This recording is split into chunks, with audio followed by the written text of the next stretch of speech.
não serão alterados. Se quereis ser santos nos céus, precisais primeiro ser santos na terra. Os traços de caráter que alimenteis nas vossas vidas não serão modificados pela morte ou pela ressurreição. Saireis da sepultura com a mesma disposição que manifestaste nos vossos lares e na sociedade. Cristo não altera o caráter na sua vinda. A obra de transformação deve ser efetuada agora. A nossa vida diária está determinando o nosso futuro. Meus amados irmãos, precisamos arrepender dos nossos defeitos de caráter, vencê-los pela graça de Cristo e formar um caráter simétrico ao dele neste período de prova, a fim de que sejamos habilitados a morar nas mansões lá do alto. Segui a paz com todos e a santificação, sem a qual ninguém verá o Senhor. A Bíblia e o Espírito de profecia enfatiza que um dos pré-requisitos para ver Deus é a santidade. Lembre-se que Deus é um Deus santo e apenas seres santos estarão ao seu redor. Feliz sábado, que Deus abençoe a sua vida, que Deus te honre e, sobretudo, te faça uma bênção.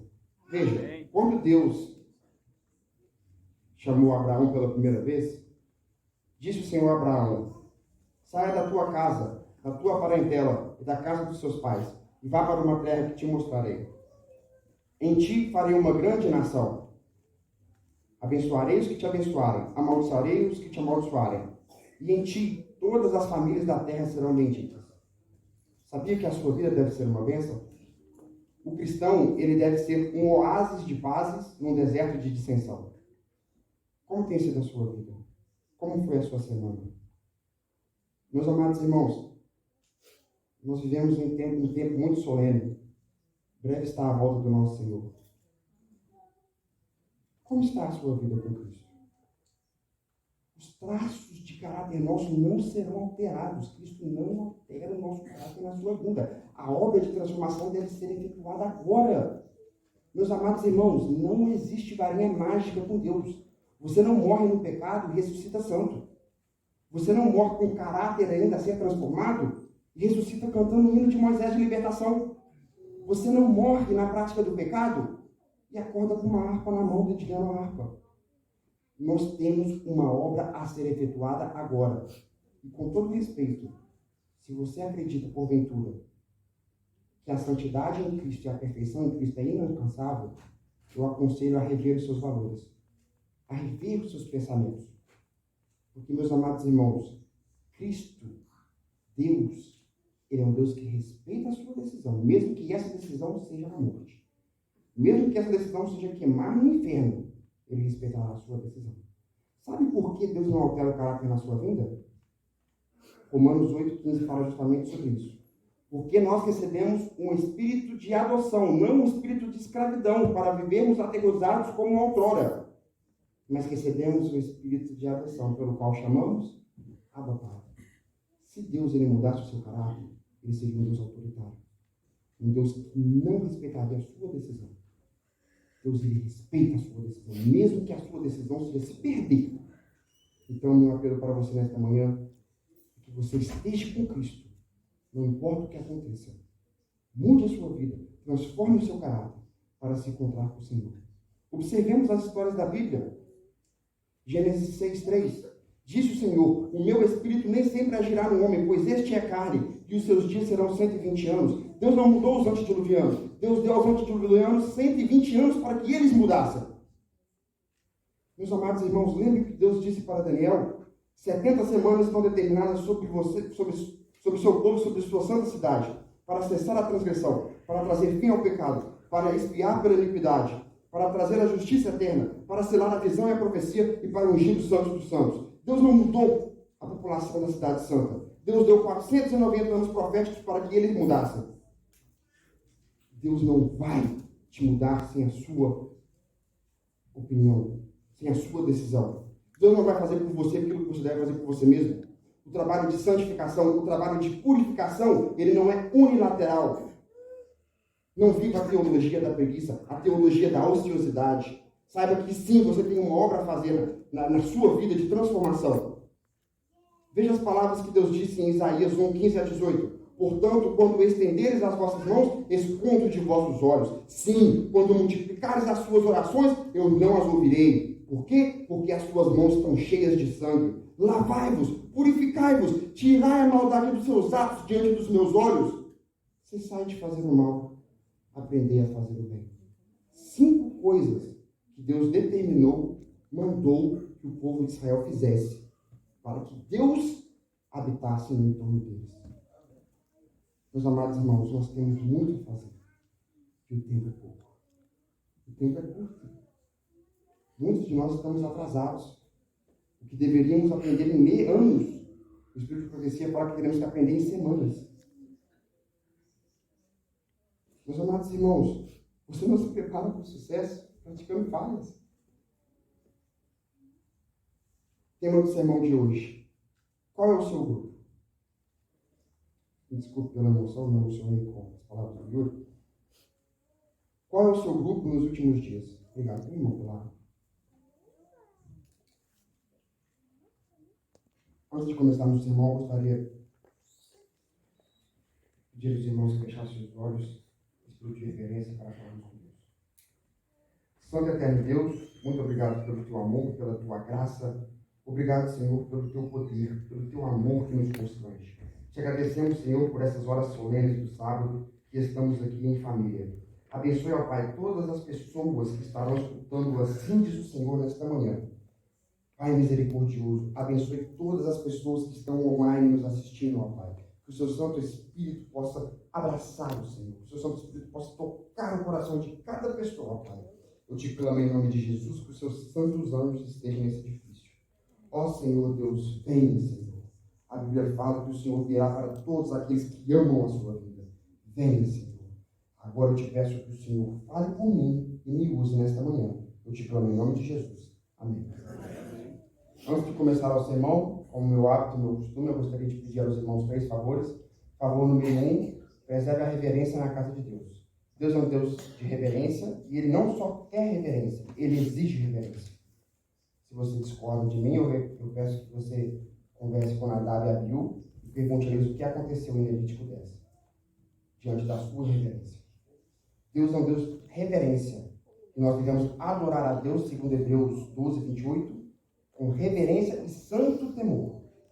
Favor número 2, e favor mais importante, peço aos meus amados irmãos que orem por mim no decorrer dessa mensagem, pois não será uma mensagem fácil, é uma mensagem difícil. Na realidade, essas palavras da introdução do meu sermão são palavras, inclusive, duras, difíceis de falar. Eu espero que alguém esteja orando por mim, porque as palavras santificação no Senhor e perfeição em Cristo têm se tornado pejorativas. São palavras que têm sumido do púlpito, sermão de arrependimento, de mudança. Eu peço aos irmãos que orem por mim nesta manhã, dizendo as seguintes palavras: Senhor, coloque a tua palavra na boca deste homem. Esse pedido está baseado na Bíblia, em Jeremias 1:9. Então estendeu o Senhor a sua mão, tocou minha boca e disse: Eis que ponho as minhas palavras na tua boca. Esse verso é um verso maravilhoso, porque ele nos mostra a cooperação do divino com o profano. Então o Senhor, santo, estendeu a sua mão, santo, e tocou a minha boca, profano, e disse: Eis que põe as minhas palavras, santo, na tua boca, profano. Deus, ele trabalha com cooperação. E é esta cooperação que eu busco nesta manhã. Pois as palavras de Cristo são palavras de espírito e vida. A passo que as minhas palavras não são nada, são pó e cinzas. Favor número 3, eu peço aos irmãos que pensem, não apenas escutem. Pensem enquanto vocês estão escutando. Pensem enquanto vocês estiverem lendo a Bíblia. Deus é um Deus de razão. E Deus ele pede que nós também arrazoemos. Isso ele diz em Isaías 1:18. Vinde, arrazoemos, diz o Senhor. Bem, deixem de falar algo sobre Deus. 2 Pedro 3:9, você sabe muito bem, diga comigo. Não tarda o Senhor as suas promessas, como alguns a julgam demorada. Pelo contrário, ele é longânimo convosco, não querendo que nenhum pereça, senão que todos cheguem ao arrependimento. Esse verso claramente nos diz que o objetivo de Deus é que todos sejam salvos. Mas, infelizmente, nem todos escolherão ser salvos. Permita-me fazer uma regressão antes do começo do sermão. O foco do sermão dessa manhã, a ênfase do meu sermão será você. Por gentileza, esqueça a igreja por um momento. A ênfase do meu sermão será você e a sua individualidade com Cristo. De forma que se você se perder, a besta não será ocupada. De forma que se você perder, o presidente da sua associação não será ocupado. O anticristo não será ocupado. O meu foco desta manhã será a sua individualidade. Mente, Caráter e Personalidade, volume 2, página 423, parágrafo 2. Preste muita atenção. O Evangelho trata com indivíduos. Cada ser humano tem uma alma a ser salva ou a perder. Cada qual tem uma individualidade separada e distinta de todas as outras. Cada um deve estar convicto por si mesmo e convencido por si mesmo. Deve expressar a sua vontade por si próprio. Ninguém pode fazer essa obra por procuração. Ninguém pode submergir a sua individualidade na do outro. Gênesis 3, 9 e 10. Então procurou o Senhor Deus ao homem e perguntou: onde estás? Ele respondeu: ouvi a tua voz no jardim, e porque estava nu, termine a frase. Ok? Eu me escondi, não só escondi, eu me escondi. Adão se escondeu, Eva não poderia ter escondido Adão. A sua esposa não pode te levá-lo a beber, como você não pode levar a sua esposa a fumar ou a pecar. Cada pessoa tem uma individualidade separada e distinta de todas as outras. Se você se perder, a culpa será sua. E exclusivamente sua. Porque a Bíblia fala que Deus quer que ninguém se perca. Ninguém. Escute essas palavras. 1 Timóteo 2, 3 e 4. Isso é bom e agradável ao nosso Senhor e Salvador, que deseja que todos os homens sejam salvos e cheguem ao pleno conhecimento da verdade. O desígnio de Deus, a vontade de Deus é que todos sejam salvos. Todos sejam salvos. Ezequiel 33, 11. Diz-lhes: certamente como eu vivo, diz o Senhor. Olha esse verso, que profundo, esse verso é maravilhoso. Parece um voto, um juramento, uma promessa. Diz-lhes: tão certo como eu vivo, diz o Senhor, não tenho prazer na morte do perverso, mas que ele se arrependa dos seus caminhos e viva. Convertei-vos dos vossos maus caminhos, pois porque a vez de morrer, enquanto você está tão determinado a morrer, enquanto você está nessa vida louca, de droga, de bebida, de cigarro, de pecado, de prostituição, Deus está aqui encucado. É interessante esse verso, porque Deus é onisciente, Deus ele sabe de tudo, mas esse verso nos apresenta um Deus com uma, como diz, incógnita. Né? Deus está aqui encucado. Por que essa pessoa é tão resiliente, é tão dura em escolher a morte? Como uma pessoa em sã consciência pode escolher a morte ao invés da vida? Como uma pessoa pode escolher a bênção, a maldição ao invés da bênção? Deus quer que todos sejam salvos, sem exceção a ninguém. Mas, infelizmente, o julgamento é este: que a luz veio ao mundo, mas os homens amaram mais as trevas do que a luz, porque as suas obras eram más. Palavras de Jesus em João 3, 19. Meus amados irmãos, nesta manhã, escolhamos a luz. Escolhamos a vida, escolhamos o caminho, escolhamos a Cristo, escolhamos a bênção, escolhemos a vida. Por favor, não ouse perder o céu. Será um evento maravilhoso. Nós estamos estudando ou redescobrindo algumas características de Deus. Iremos comparar com as características humanas.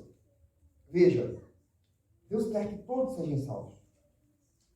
Números 29 e 13, você sabe muito bem, diga comigo. Deus não é homem para... O que esse verso nos diz inicialmente? Que homens? Se homens mentem, você não pode? Se eu estou sempre mentindo para você, você não pode quem? Acreditar, confiar. Mas Deus, ele não é homem para mentir, nem filho do homem para se arrepender. Porventura, tendo ele prometido, não cumprirá? Ou tendo falado, não fará? Meus amados irmãos, deixe-me ser bondoso com meus amigos terrenos feitos da terra como eu.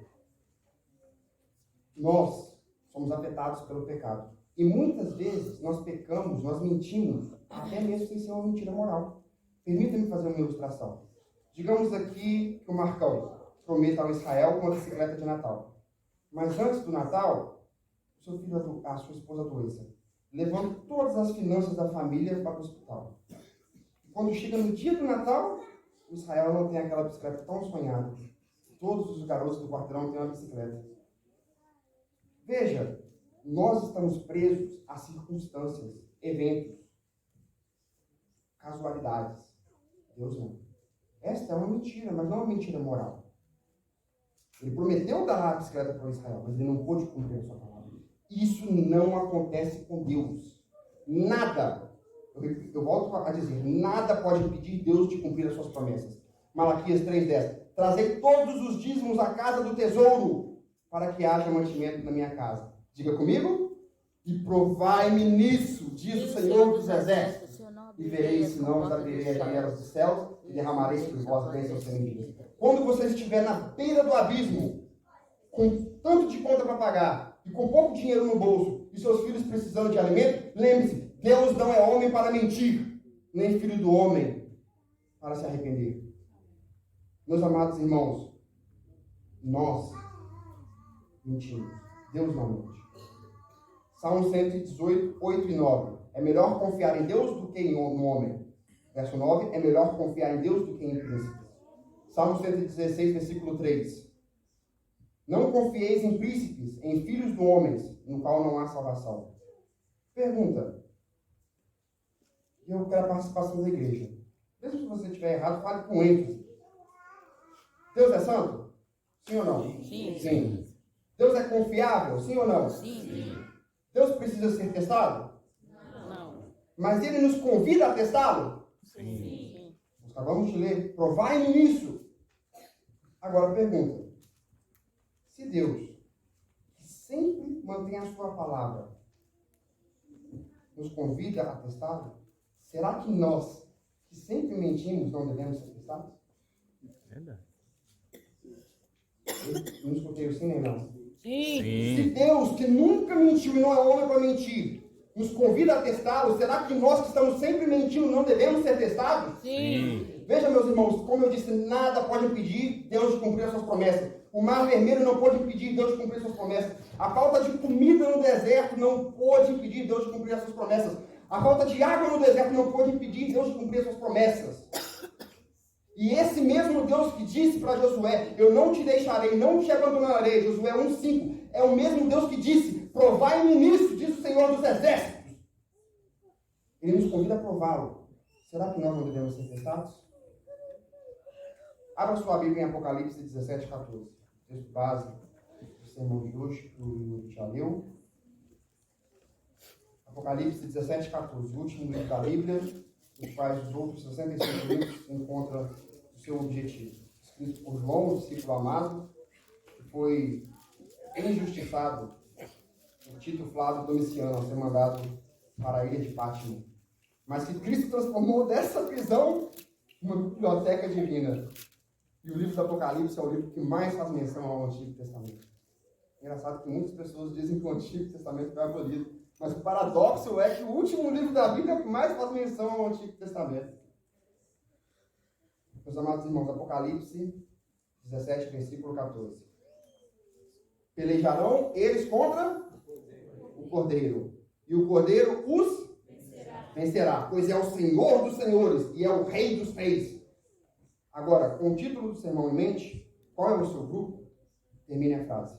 Vencerá também os chamados, eleitos e fiéis que se acham com ele. 3 características, nenhum grupo. Quais são as 3 características? Chamados, eleitos e escolhidos. Fiéis. Todos os que são chamados não são eleitos. E todos os que são eleitos não serão fiéis. Se nós estudarmos esse texto microscopicamente, muitas informações podem ser extraídas. A primeira dela é: pelejará eles contra o Cordeiro. Quem são eles? Por quê? Por que a peleja? Abra sua Bíblia em Apocalipse 20. Leremos o verso 7 e 8. Vamos lá rapidinho, porque o tempo voa. Jesus disse para Judas: o que tem que fazer, faça rápido, porque o tempo Passa rápido mesmo. Apocalipse 20, versos 7 e 8.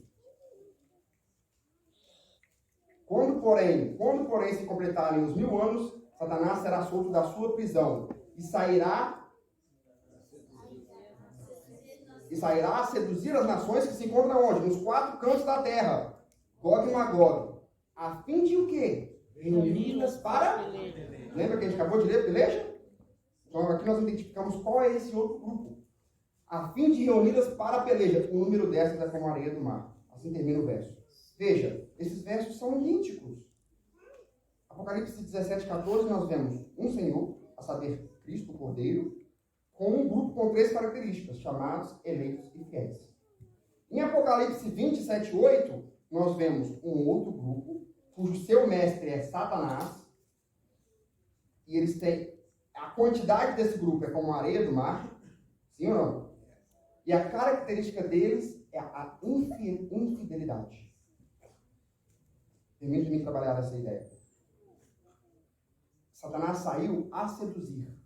Todas as pessoas na Bíblia que são seduzidas, no contexto religioso, elas são infiéis. Eva foi seduzida pela serpente, ela foi infiel a Deus. Adão comeu do fruto, ele foi infiel a Deus. Judas traiu Jesus, ele foi infiel a Deus. A sedução na Bíblia, ela traz uma parte de infidelidade. Ao passo que quando nós nós passamos a sedução, pela graça de Cristo, nós somos fiéis. Veja, eu espero que na conclusão desse sermão, nós todos possamos se enquadrar no terceiro grupo, os fiéis. Permita-me mostrar para os irmãos uma ilustração bíblica de uma história bem vergonhosa. Abra sua Bíblia em João 6. João 6, nós leremos a partir do versículo 51. João 6, continuemos lendo as lindas palavras deste fiel homem de Deus, João, que foi muito amado por Cristo. Na realidade, ele quis ser amado por Cristo. Nunca impeça que nada esteja na sua frente de estar com Cristo. João, ele fez da vida dele uma prioridade em estar com Cristo. João 6, a partir do versículo 51. Amém? Meus amados irmãos, é muito gostoso o trabalho da Bíblia, mas sempre quando eu vejo o livro de João, ele é fácil de encontrar. Eu lembro dos meus tempos de provadores, quando eu achava um verso bíblico que era 10 minutos, 10 segundos. A gente tinha prazer em encontrar o verso da Bíblia rápido, assim. Hoje, com tablet, telefone, nossos jovens têm sido desestimulados a folhear as sagradas palavras das Escrituras Sagradas. Qual jovem aqui sabe soletrar na sua ordem, não soletrar, falar todos os livros da Bíblia, de Gênesis e Apocalipse? Qual jovem aqui sabe falar Gênesis e Apocalipse? Rayane? Sabe, Rayane? Vem cá na frente falar. Não?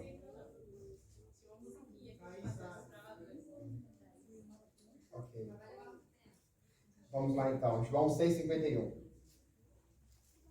Amém? Eu sou o pão vivo que desceu do céu.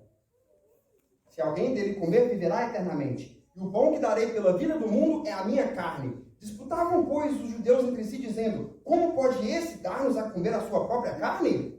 Respondeu-lhes Jesus: em verdade vos digo, se não comeres a carne do Filho do Homem e não beberes do seu sangue, não tendes vida em vós mesmos.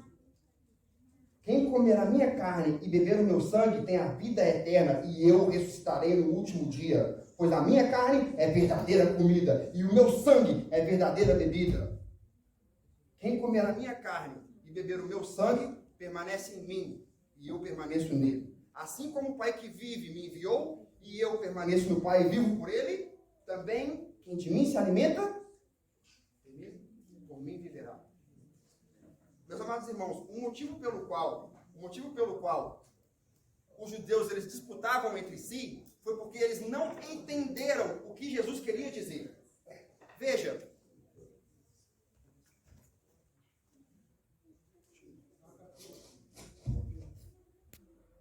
Amém. O motivo pelo qual os judeus disputavam entre si é porque eles não entenderam o que Jesus estava dizendo. Veja, eles sabiam que, de acordo com Levítico 17:11 e de acordo com Gênesis 9, 3 e 4, o consumo do sangue ele era proibido. E os judeus, como nação, como povo, eles não se engatavam na prática do canibalismo. Então, quando Jesus disse, comedes da minha carne e beberes do meu sangue, isso os ofendeu. Na realidade, se você for mais abaixo e ver o versículo 60, a Bíblia nos diz o seguinte: muitos dos seus discípulos, tendo ouvido tais palavras, disseram, duro é esse discurso, quem o pode ouvir? Duro. A verdade é dura. Eu não conheço ninguém que pode seguir isso. Duro é esse discurso, quem o pode ouvir? Meus amados irmãos, me escutem em nome de Jesus. A mesma coisa que aconteceu há 2000 anos atrás, está prestes a acontecer. A verdade, ela será exaltada como nunca foi. E a verdade, ela tem o poder de separação.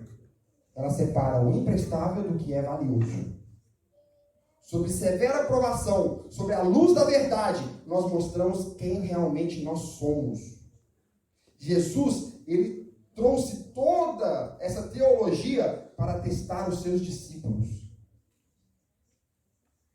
Meus amados irmãos, sabe essas grandes igrejas que você vê na televisão?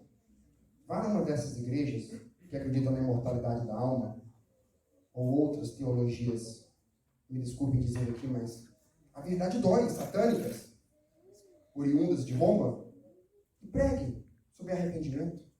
Pregue sobre Apocalipse 13 e 14. Pregue sobre o sábado. No próximo dia que você voltar lá, estará vazio. Mas pregue sobre essas mesmas temáticas numa igreja que guarda os mandamentos de Deus e tenha fé em Cristo Jesus. Você verá se a igreja não encherá. A verdade ele tem esse poder de separar. A palavra de Deus ela é a verdade. Ela é uma espada de dois gumes que separa. Veja o verso 66. Que interessante. À vista disso, encontraram, irmãos? À vista disso, qual é a próxima palavra? Muitos. Repita. O quê? Muitos. Mais uma vez. Muitos. Muitos é a maioria. Poucos é a minoria. À vista disso, muitos dos seus... Tire essa palavra. Modernize essa palavra. Tire a palavra discípulo. Qual outra palavra você usaria? Atuais. Seguidores. À vista disso, muitos dos seus anciões, muitos dos seus diáconos, muitos dos seus membros de igreja o deixaram e já não andaram mais com ele. Meus amados irmãos, vejam muito bem. Todos os discípulos receberam um chamado. Venha e segue-me. Todos os discípulos foram eleitos, porque eles eram nações eleitas, povo escolhido, povo santo. E na realidade eles eram uma descendência de Abraão, que foi escolhido por Deus, em Gênesis 12, em Gênesis 16 e Gênesis 22. Escolhido. Porque o livro Patriarcas e Profetas, na página 126, diz que depois da dispersão da Torre de Babel, o mundo se tornou idólatra. Então Deus escolheu uma pessoa, saber Abraão, para depositar a sua santa lei. E em Abraão, nós temos a famosa promessa abraâmica. Então, nosso pai Abraão, ele foi eleito por Deus. E segundo Gálatas 3, 25 e 26, todos que somos descendentes de Abraão e aceitamos a Cristo, nós nos tornamos herdeiros com ele. Então, eles foram eleitos, eles foram chamados por Cristo. Termina a minha frase? Mas eles não foram fiéis. Veja o verso 70. Replicou-lhes Jesus: não vos escolhi eu em número de 12? Contudo, um de vós é diabo. Diabo. É uma expressão forte. Na primeira igreja instituída por Cristo, havia um membro com características diabólicas. Imagine quantos diabos existem hoje em formas ruins. Meus amados irmãos, eu não estou brincando. A mesma passagem que nós usamos para falar do anticristo, em 2 Tessalonicenses 2, 3 e 4, o homem da perdição, o filho da iniquidade, são as mesmas palavras que Cristo ele foi chamado. Vem e segue-me. Cristo acabou de dizer aqui: não vos escolhi eu em número de 12. E a palavra eleito, que nós vemos em Apocalipse 17, 14, tem a mesma raiz hebraica da palavra escolhido. Porque você ser eleito é ser escolhido, ser chamado. Você foi eleito, escolhido para algo. E Jesus disse: não vos escolhi eu em número de 12, não vos elegi. Judas foi chamado. Judas foi eleito. Termina as minhas palavras. Judas não foi fiel. Pelejarão eles contra o Cordeiro, e o Cordeiro os vencerá, pois é o Senhor dos senhores e o Rei dos reis. Vencerá também os chamados, os eleitos e fiéis que se acham com ele. Qual é o seu grupo? Qual é o seu grupo nos últimos dias? Meus amados irmãos, nós devemos ser fiéis. Nós devemos, como o cedro do Líbano, permanecer firmes, inabaláveis. Uma grande tribulação repousa sobre o povo de Deus. Como encontra a sua vida? Como está a sua vida devocional com Cristo? Tem você todo dia ao acordar ajoelhado? Tem sido o seu último pensamento Deus? Tem sido o seu primeiro pensamento Deus? Você tem sido grato a Deus por tudo que acontece na sua vida? Meus amados irmãos, o maior testemunho humano, a maior prova de fé, quem é o pai da fé? A maior prova de fé requerida ao ser humano mortal não foi a Jó, foi a Abraão. Gênesis 22, 1 e 2. Depois dessas coisas, pôs o Senhor Deus a Abraão à prova e disse: Abraão, este respondeu: eis-me aqui. Então Deus continuou: toma o teu filho, o teu único filho Isaque, a quem amas, e vai-te à terra de Moriá. Oferece em holocausto sobre um dos montes que eu te mostrarei. Meus amados irmãos, veja aqui, esse texto até parece estar errado, um paradoxo. Como que o filho da promessa, Deus está pedindo para ele sacrificar? O teu único filho Isaque. Abraão não tinha só um filho, nós estudamos hoje que ele tinha 2 filhos, Ismael e Isaque. Ismael era o primogênito, o primeiro, mas não o primeiro da promessa. Isaque era o primeiro da promessa, o herdeiro da promessa. E agora Deus pede para ele sacrificar Isaque em holocausto. Você lembra de Levíticos 1? O que Deus fala sobre holocausto? A Bíblia relata vários tipos de oferta. As 5 principais eram a oferta da culpa, a oferta do pecado, a oferta da paz, a oferta do manjares e, por último, a oferta do holocausto. A saber, a mais importante, com o aroma mais suave para Deus, era a oferta do holocausto. E Deus pede aqui para Abraão a oferta mais importante. Mas ele não pediu um animal. Ele pediu o próprio filho da promessa. E Deus, que conhece o amor, que é o amor personificado, disse: toma o teu filho, o teu único filho, a quem amas. Deus, que sondava o coração de Abraão, sabia que Abraão amava o seu filho e disse: me dá este único filho. E oferece como holocausto. Holocausto. Sabe como os animais eram oferecidos no holocausto?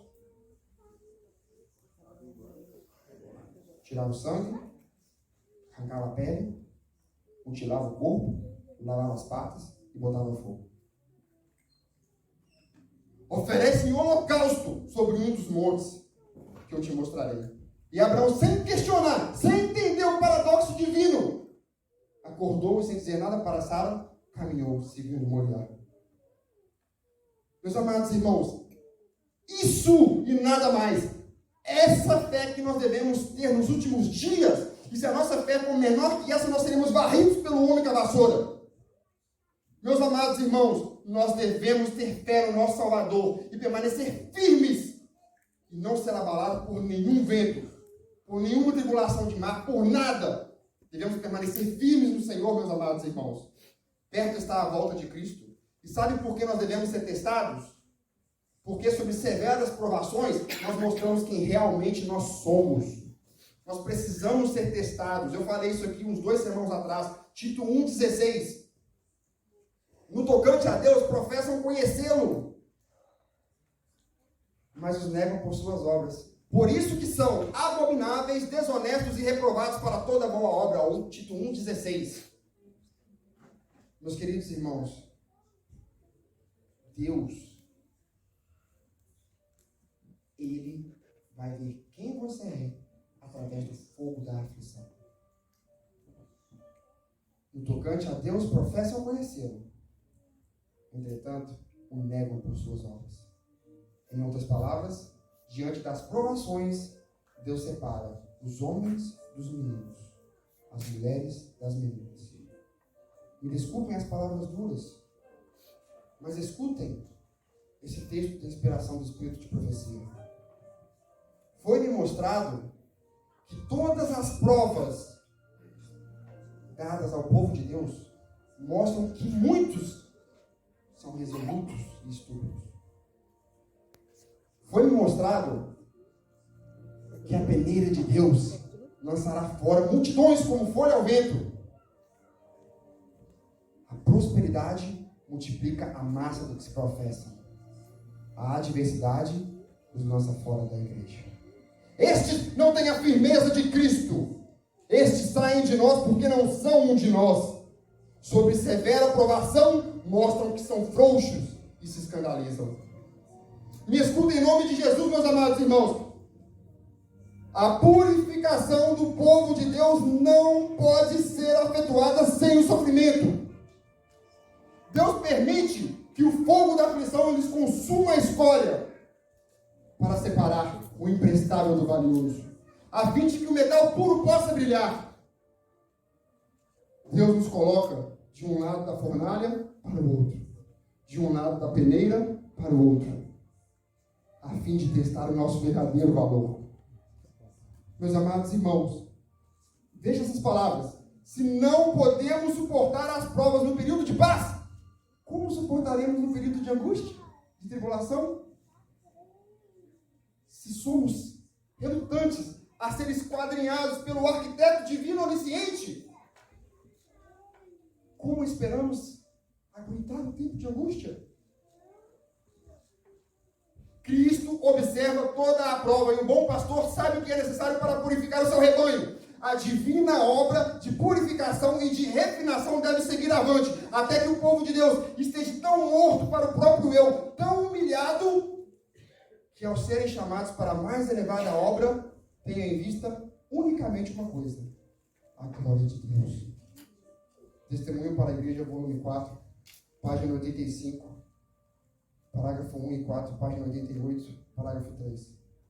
Meus amados irmãos, nós precisamos ser testados, porque se há alguma coisa que Deus sabe que o homem preservará com unhas e dentes, é a própria vida.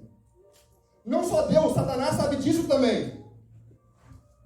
Lembre quando Satanás foi tentar a Jó, e depois do capítulo 1, Satanás não teve nenhum sucesso. No capítulo 2, ele voltou para conversar com Deus, e a Bíblia nos diz em Jó 2, quando os filhos de Deus vieram apresentar-se perante o Senhor, veio entre eles Satanás. Então disse Deus a Satanás: de onde viestes? Respondeu Satanás ao Senhor: de rodear a terra e passear por ela. Perguntou ainda o Senhor: observaste meu servo Jó? Porque ninguém há na terra como ele. Observaste meu servo Marcão? Ninguém há em Minas Gerais como esse obreiro bíblico. Observaste minha serva Marcela? No high school dela, ela é um exemplo. Observaste meu servo Denner? Enquanto todos os amigos dele falam palavrão no high school, ele é o único que é íntegro. Observaste meu servo Jó, homem íntegro e reto, que teme a Deus e se desvia do mal. Ele conservou a sua integridade, embora me movesse contra ele para o consumir sem causa. Veja a resposta de Satanás. Disse Satanás a Deus: pele por pele. Tudo que o homem tem, dará pela sua vida. Toca-lhe, porém, a vida, toca-lhe os ossos e a carne, e verás se não blasfema na tua face contra ti. Respondeu Deus a Satanás: eis que ele está sob o teu poder, portanto, poupa-lhes a vida. Saindo Satanás da presença de Deus, feriu a Jó com um tumor maligno, desde as plantas dos pés até o alto da cabeça. Então Jó sentou-se sobre a cinza e, tomando um caco para com ele raspar-se, sua esposa lhe disse: ainda conservas a tua integridade? Ainda conservas a tua integridade? Sim, Mateus, você vai ser cerrado amanhã, cerrado ao meio, porque você está guardando o sábado e você ainda conserva a sua integridade. Ainda assim, Marcelo, você perdeu seu trabalho, perdeu sua família, perdeu tudo e ainda conserva a sua integridade. Amaldiçoa-te Deus, Jó, e morra. Jó respondeu à sua mulher: falas como qualquer doida. Recebemos o bem de Deus, não receberemos também o mal? Em tudo isso, nada Jó pecou contra Deus. Isso e nada mais. Esta fé que é requerida do povo de Deus nos últimos dias. Agora mesmo, estáis dispostos, e quando ouvires o som da trombeta, da flauta, da harpa, do cítaro, do salterão e da gaita de foles, prostrai-vos e adorai a imagem que eu fiz. Portanto, se não adorares, sereis na mesma hora lançados sobre a fornalha de fogo ardente. E quem é o seu Deus para livrar-vos das minhas mãos? Responderam Sadraque, Mesaque e Abednego ao rei. Nabucodonosor, quanto a isso, não somos cuidadosos em te responder. Se o Deus a qual eu sirvo quer livrar-nos, Ele nos livrará. Mas se não, fique sabendo, ó Deus, que não serviremos aos teus deuses e não nos prostraremos diante dos seus ídolos. Não, mesmo que isso implique a minha vida, mesmo que isso implique a minha morte, mesmo que isso implique a perda de todos os meus bens, eu serei firme como o cedro do Líbano e nada me moverá. Esta é a fé que Deus requer do seu povo nos últimos dias. Lembra que Satanás disse? Pele por pele. Tudo que o homem tem, dará pela sua vida. Todos esses homens quebrou esse paradigma. Todos esses homens provaram para Satanás que sim, é possível amar algo mais do que a sua própria vida. Por isso que Jesus disse em Lucas 14, 26, aquele que vem a mim e não abomina os seus pais, a sua esposa, os seus filhos, o seu irmão, a sua irmã, não é digno de ser meu discípulo. Isso e nada mais, irmãos, fidelidade, amor a Cristo como nunca antes.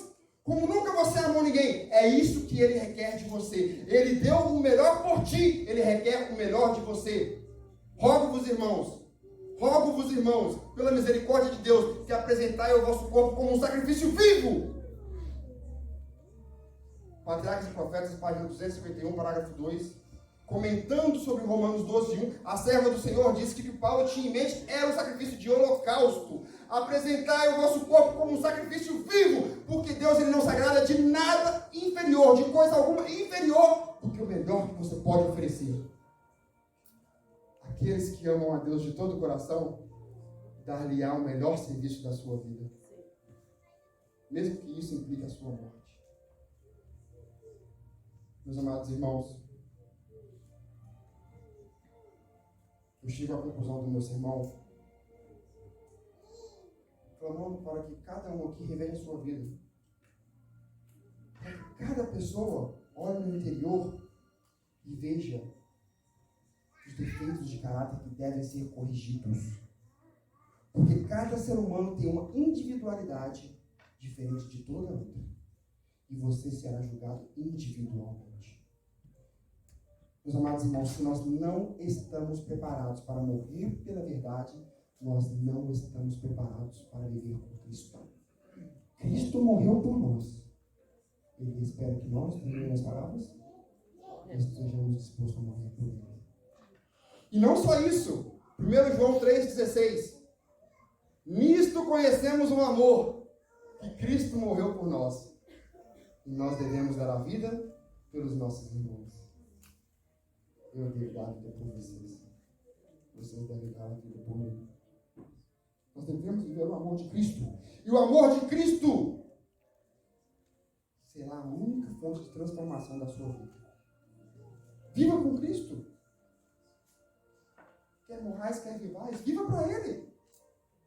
Meus amados irmãos, vem aqui, Felipe. Felipe vai cantar uma música. Antes, porém, dessa música ser cantada, eu gostaria de fazer uma pergunta para cada um. Preste bastante atenção nessa pergunta.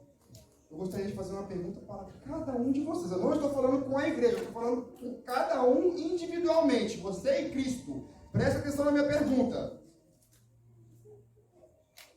Há alguma coisa na sua vida que você tem sido frequentemente, propositalmente, intencionalmente, sido infiel a Deus? Se a resposta for sim, mude hoje, agora, de manhã, mude sim, agora. Porque essa coisa é o ponto de acesso a Satanás na sua vida.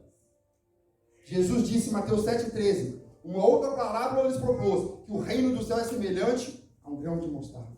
Saiba que o reino de Satanás também é semelhante a um grão de mostarda. Uma coisinha pequena de Satanás dentro de você vira um tumor.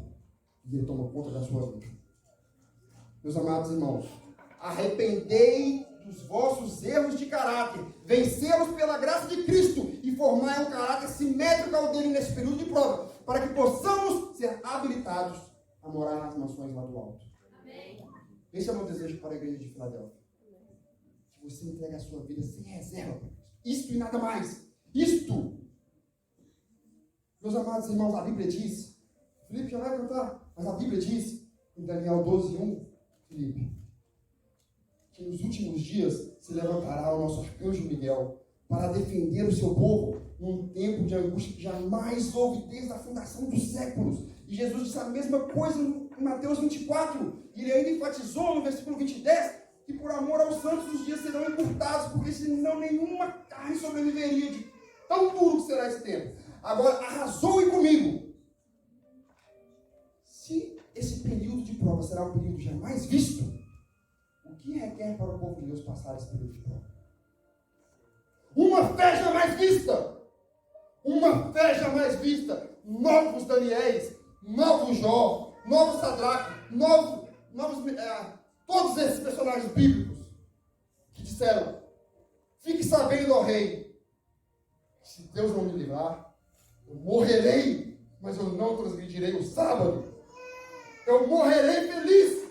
Eu morrerei com Cristo na frente dos meus filhos, se for preciso. Mas eu não quebrarei os seus mandamentos, Senhor.